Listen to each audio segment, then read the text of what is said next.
Hi cricket lovers. ఈరోజు topic ఏంటంటే just common things. అంటే మనం మ్యాచ్ అయిపోతున్నప్పుడు ప్లేయర్స్ ఏం మాట్లాడుకుంటారు, ఏ విధంగా మాట్లాడుకుంటారు చెప్పి జస్ట్ కామన్ థింగ్స్ గురించి ఈ వీడియో చేయడం జరుగుతుంది.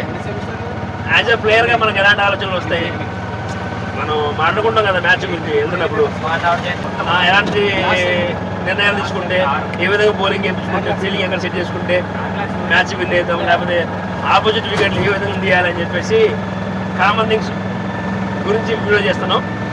సో చూడండి, నువ్వు చెప్పురా మామూలుగా. నేను చెప్పనా? చెప్పురా, నువ్వు చెప్పురా బుస్సా. బ్యాట్స్మెన్ మూమెంట్ బట్టి మనం ఫీల్డింగ్ సెట్ చేసుకోవాలి. కీపర్ కూడా దాంట్లో మెయిన్ రోల్ ప్లే చేస్తాడు. బ్యాట్స్మెన్ మూమెంట్ ఎటు ఉందో ఫీల్డింగ్ గట్టి సెట్ చేసుకుంటే ఈజీగా ఎంత పెద్ద బ్యాట్స్మెన్ అయినా కూడా ఈజీగా దొరికిపోతాడు మనకి. ఓకే, మనం ఆఫ్ సైడ్ పెట్టుకుని ఆఫ్ సైడ్ బౌలింగ్ వేసుకున్నాం అనుకో, నీకు పాయింట్లోనే దొరికిపోతాడు ఈజీగా, ఎంత పెద్ద బ్యాట్స్మెన్ అయినా కూడా. మెయిన్ కీపర్ అంటాడు కీ రోల్ ప్లే చేస్తాడు టీంని. కెప్టెన్ డిసిషన్ తీసుకుంటే కూడా ఇప్పుడు మనకి ఎట్లా అయితే బ్యాక్ బోన్ ఎట్లా ఉంటాడో కీపర్ కూడా క్రికెట్లో ఒక బ్యాక్ బోనే.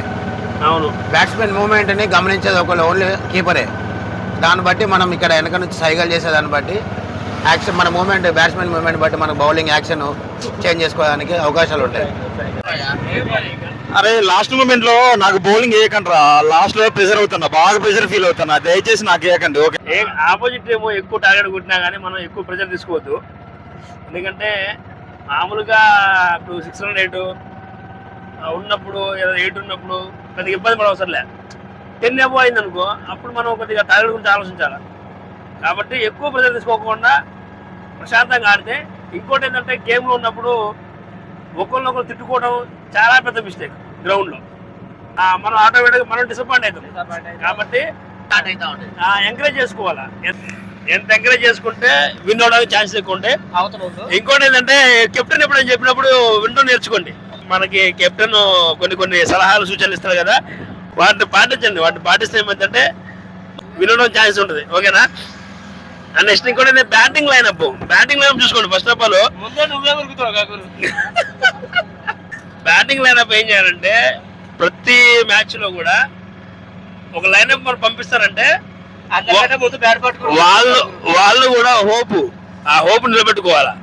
అప్పుడు నీకు ఏమైందంటే కామన్ గా మనం మంచి స్కోర్ వస్తుంది. ఎందుకంటే మంచి స్కోర్ ఉన్నప్పుడు మనం మంచి బౌలింగ్ చేస్తాం కాబట్టి విన్ అవుతాం. నెక్స్ట్ ఇంకోటి ఏంటంటే ప్లేయర్స్ నేర్చుకోవాల్సిన విషయం ఇంకోటి ఏంటంటే ఏ డౌన్ లో దిగినా కానీ ఆడే కేఎల్ రాహుల్ ఉండవు. ఇప్పుడు ఏం చేస్తాడు, ఏ డౌన్ లో ఎక్కినా కానీ మంచి పెర్ఫార్మెన్స్ చూపిస్తాడు. ఆర్డర్ లో ఎక్కినా కానీ మంచి పెర్ఫార్మెన్స్ చూపించండి. మాక్సిమం కొంచెం దూరం ప్రయాణాలు చేయండి మన మ్యాచ్ల కోసం కూడా. మరీ లోకల్లో కాకుండా కొద్దిగా లాంగ్ కూడా వెళ్ళండి, ఇట్లా పెట్రోల్ కొట్టించుకొని. ఈ ప్లేయర్ గురించి చెప్తున్నా, ఎప్పుడన్నా మేము మ్యాచ్లు పోయినాం అనుకోండి, ఒక 500 ఖర్చు అయితే వాడే 400 పెట్టుకుంటాడు. ఇలాంటి వాడు ఫ్రెండ్ కావటం, ప్లేయర్ కావటం మా టీంకి చాలా అదృష్టం. అన్నీ ఆట ఉంది, అన్నీ ఉన్నాయి. చెప్తున్నాగా, మనకు 1000 రూపాయలు అవుతుందంటే వాడే 8 మందులు ఇస్తాడు. కాబట్టి మీ టీంలో కూడా ఇట్లా పెట్టుకోండి. ఎందుకంటే నమ్మకంగా ఇట్లా మన దగ్గర డబ్బులు లేకపోతే పెట్టుకోవాలా. ఇప్పుడు మనకి ఏదైనా ఇప్పుడు గేమ్ లో మనం పోతున్నప్పుడు ఇట్లా లాంగ్ వెళ్తున్నప్పుడు ఏమైనా అరటి పండ్లు కానీ లేకపోతే ఫ్రూట్స్ కానీ ఏమైనా కావాలనుకుంటే ఎమ్మటే తెచ్చిస్తారు. అట్లా పెట్టుకోవాలా. మనకంటూ కొంతమంది ఉండాలా. మన టీంలో కూడా అట్లా ఏర్పాటు చేసుకోండి. మీరు ఇట్లా స్పాన్సర్ చేసిన అరటి పండ్లు ఉంటాయి కదా, ఎమ్మటే తినకండి. ముందు వాడికేయండి. ఎవరైనా స్పాన్సర్ చేసిన ఫస్ట్ వాడికేయండి. ఇంకోటి ఏంటంటే కెప్టెన్ మీద ఇంటర్వ్యూ ఉంది మాకు. ఆ ఇంటర్వ్యూ మా ఫ్రెండ్ మా బౌలర్ మధు ఇంటర్వ్యూ చేస్తాడు మమ్మల్ని. చూద్దాం ఏం క్వశ్చన్ అడుగుతుందో. ఈ మంచి క్వశ్చన్ అడిగితే వీడియో వస్తుంది. ఓకే, ఫస్ట్ ఓవర్ మీరు ఎందుకు వేయాలనుకుంటారండి? ఎందుకంటే పోతే ఫస్ట్ ఓవర్లే పోవాలా, లేకపోతే వస్తే ఫస్ట్ ఓవర్లే రావాలా. అంటే లాస్ట్ ఓవర్ ప్రెజర్ పెట్టాలని. బ్యాటింగ్ మరి బ్యాటింగ్ ఓపెనింగ్ వెళ్ళట్లేగా. 3 టోర్నమెంట్ మీరే వెళ్ళారు కాండి, ఒకటి గెలిచినావు, అందుకే 3 ఒకటి విన్ అయినా మీరు వెళ్ళినందుకు.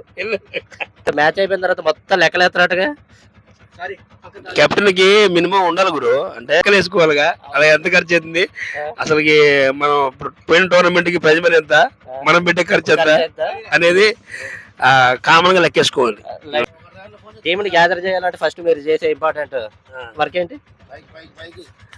వాట్సాప్ గ్రూప్ ఉంది కదా, వాట్సాప్ గ్రూప్ ద్వారా కానీ లేకపోతే పర్సనల్ నెంబర్ ఫోన్ చేసి కానీ మనం టీం గ్యాదర్ చేయడం జరుగుతుంది. ఆయన దీంట్లో కూడా హ్యాండ్ అంటే వస్తాం అని చెప్పి కూడా హ్యాండ్ ఇస్తుండ్రు.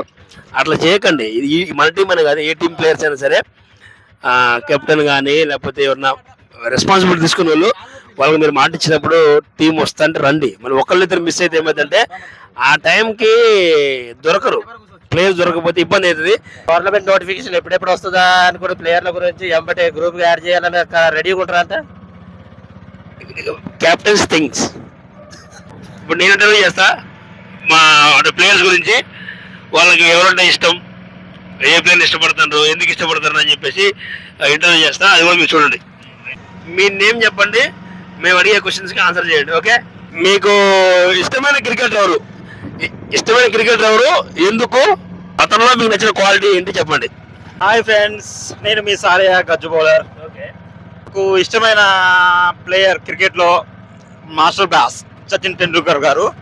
ఎందుకంటే ఆయన ఆట, ఆయన ఏ క్రికెట్లో కానీ ఎక్కడా కానీ ఒక వివాదంలో కానీ తన ఆడే నిజాయితీలో కానీ, అది ఎంపైర్ ఇవ్వకపోయినా ఆయన బ్యాటింగ్ తగిలితే ఆయన వెళ్ళిపోతారు. ఇక అది చాలా 98 రన్స్ కొట్టిన తర్వాత కూడా చాలా జరిగినాయి అట్లా.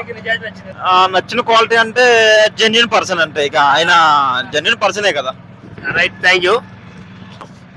నెక్స్ట్ ప్లేయర్, మీ పేరు, మీకు ఇష్టమైన క్రికెటరు, ఎందుకు ఇష్టం కూడా ఓన్లీ ఇండియానే కాదు టోటల్ వరల్డ్లో ఎవరని చెప్పొచ్చు. మీకు ఇష్టమైన క్రికెటర్ ఎందుకు ఇష్టపడతారో చెప్పండి మా వాళ్ళకి, మా యూట్యూబర్స్కి, మా క్రికెట్ లవర్స్కి. నా పేరు బుస్సా వంశీ. నాకు ఇష్టమైన క్రికెటర్ పేరేమో హార్దిక్ పాండ్యా 33. ఓకే, హార్దిక్ పాండ్యాలో మీకు నచ్చిన క్వాలిటీ ఏంటి? క్వాలిటీ అంటే ఆ గేమ్లో మీకు నచ్చింది ఏంటి? ఎందుకు మీరు హార్దిక్ పాండ్యా గారిని ఇష్టపడుతున్నారు? ఒక యాటిట్యూడ్, ఓకే, అదొక బ్యాటింగ్ కానీ బౌలింగ్ కానీ అదొక మ్యాచ్ని అగ్రెసివ్గా తీసుకెళ్ళడం, ఆడినప్పుడు కూడా అగ్రెసివ్గా ఆడటం, నేనేందో నిరూపించుకోవాలని ఆడటం, అదొకటి బాగా నచ్చుతుంది. యాటిట్యూడ్ ఒకటి మంచిగా వస్తుంది. ఇంకొకటి ఏంటంటే వరల్డ్ కప్ ఫైనల్లో కూడా చూడొచ్చు. అంతకుముందు ఎంతమంది ఎన్ని ట్రోల్ చేసినా కూడా ఏం పట్టించుకోకుండా ఒక వరల్డ్ కప్లో చూసి సైలెన్స్గా రిప్లై ఇచ్చాడు చూసి అందరికీ, అది ఇంకా బాగా ఇష్టం. Right, thank you. Okay friends, మీ బ్యాచ్లో అట్నే మీ టీమ్మేట్స్కి ఈ వీడియోని షేర్ చేయండి. Please like, share and subscribe.